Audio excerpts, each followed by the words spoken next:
All right, if you would have seen the last video, you would know that I just installed my Outback MotorTech crash bars and skid plate, and I will go ahead and show those off. The bike is in the same position because I have not moved. I'm doing these ones back to back. I decided I would just go ahead and get this all out at once, but you're gonna see these videos a week apart because that's how YouTube works. Good luck, get with it. So, the thing that I was talking about at the end of that video and what I'm so excited about is I have something that is very, very, very hard to find and that I have not seen any videos on, and that is the T-Rex Racing Honda CRF300L adjustable center stand. This is a super cool piece of, I don't know if I want to call it machinery, but what it is it's a center stand for my bike. And I've had center stands before. I had a center stand on my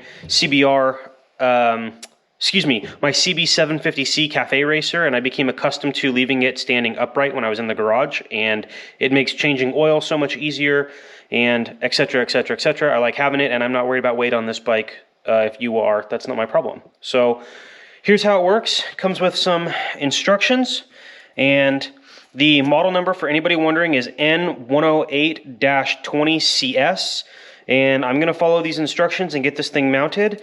And I'm going to see if I can get this bike up on the center stand before I go to bed tonight, because I think that would be a cool way to wrap the night up. So I'm going to turn around here and see if I can get everything set up under here, and we will just go from there. I will catch up with you guys as soon as I know more. Okay, as per the install instructions, what I've done so far is to remove the two bolts that go to the bottom of the skid plate area, and then the rear cross-through engine bolt. And then there's, if you can see it in there, right there at the end of my finger, is a black spacer. And the spacers are two different sides for the cross bolt, and it is not tightened down, but it is at least in place, and you'll see that that is how it will ride. So I'm going to get everything set up the way that it needs to. Doesn't look like it interferes with any of the brake springs or anything like that, which is good. So I will get it to where it is nice and out of the way. And for anyone wondering, it does have this big rubber pad so that when it is up, it will not rattle.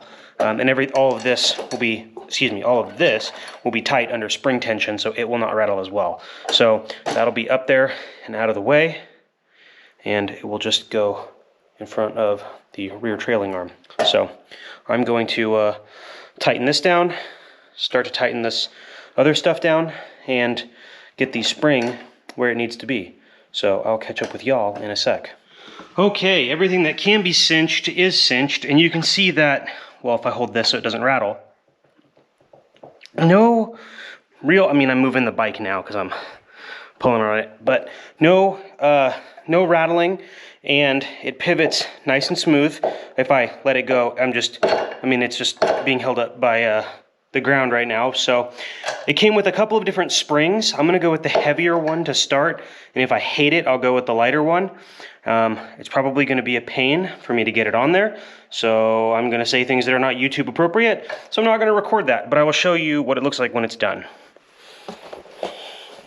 Just kidding, that was super easy. Whoever designed this actually knows their stuff. So I just loosened this. They gave you enough to actually loosen it and get the hook over the pivot, which is what I wanted.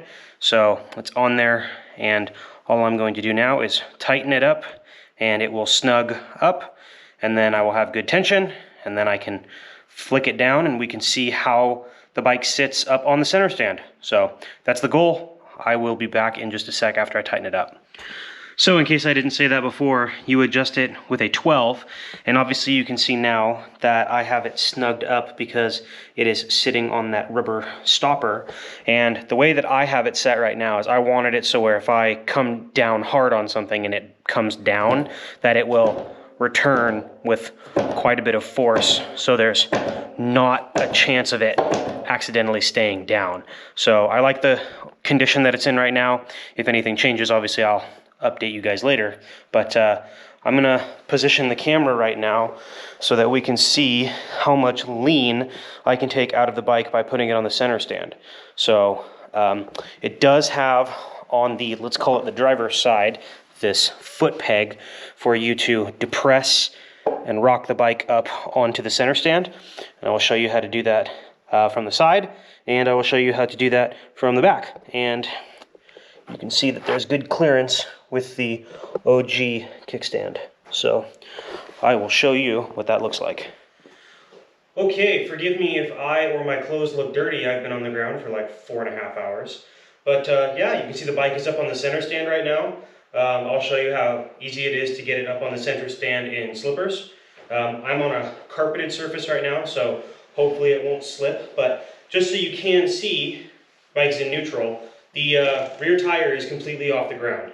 So yeah, I think this is going to accomplish what I wanted to. I did have to loosen it up just a little bit, the center stand spring, just to be able to get it where it is now. But I'm going to go ahead and show you how to do it. So I have a couple of hold points that I like. I have this particular spot on my rear rack, and then I'm holding on to this spot in the front where my crash bar is. So I'm going to drop it down onto the kickstand on my side, and I will show you what that looks like. So I'm going to roll it forward and it will compress down onto its suspension. So there you go. There it is, compressed down. And then if I lean it, that's the lean. Hands off. That's the lean. And so if you want to get it back onto that center stand, go ahead and turn it upright. And then for me, it's best to just find where the natural balance point is, which is about right there. Then I'm going to take my hand off the handlebar is straight. I'm going to grab onto my crash bar just because I can, and then I'm going to rock it up and back. And you can see that the handlebar's turned, but easy enough. It's just where they want to be. So anyways, yeah, you can see that that is how she stands. And I don't think that that's too bad at all for things like changing oil or making sure that the bags are centered or any sort of install. I actually probably should have put that on before I did the crash bars because they were kind of a pain. So I do wish that it rotated forward more, as in it rested more forward. There's a stopper right here that is keeping it from, let's say, over rotating. But on previous center stands that I've had, they rotate forward more and they settle into their stand more. That's kind of what I prefer, but I think that this will work for long-term storage and maintenance, which is what I was hoping for. So anyways, I will show you another view in just a sec so that you can see how it stands versus how it is on the kickstand. Okay, if it looks like there's any lean right now, I can assure you that there's not. It's just the angle that the tripod is sitting. So again, I'm going to grab a couple of points and let the bike go forward. It's going to settle onto its suspension, and then that is the natural lean, and there's quite a bit. And then to get it back, I'm going to tilt it up, find the natural lean spot. There you go. And then I'm going to rotate it up and back onto the stand. And I'm going to turn my handlebars straight, just so you can see how dramatic of a difference that is. So anyways, thanks for watching. This has been a short installation video for the T-Rex Racing center stand on the Honda CRF300L Rally. Can I get a good picture for the intro right here? How about like that?